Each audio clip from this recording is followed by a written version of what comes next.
কেমন আছো তোমরা? আজ সকাল আর বিকেলবেলা আমরা কি বানিয়েছি চার সঙ্গে খাওয়ার জন্য তাই তোমাদের দেখাবো।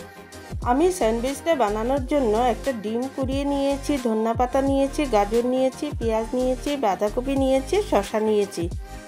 আমি স্যান্ডউইচ বানানোর জন্য ব্রেডগুলোকে গরম করে সব উপকরণগুলো দিয়ে উপরে সস দিয়ে দিয়েছি। আজ বিকেলবেলা খাওয়ার জন্য আমি গোবি পরোটা বানিয়েছি।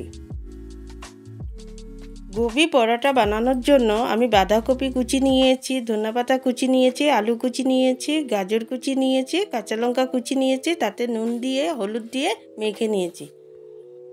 এখন আমি রুটি বেলে মিক্সচারটাকে রুটির মধ্যে ঢুকিয়ে নিয়েছি।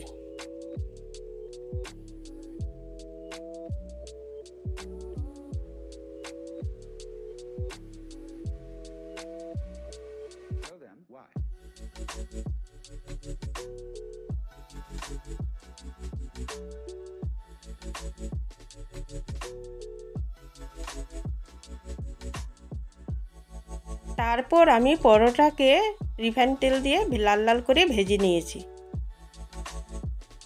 তারপর আমি সবাইকে শস্যর আচার দিয়ে এটাকে সার্ভ করে দিলাম। খেতে ভীষণ ভালো হয়েছিল।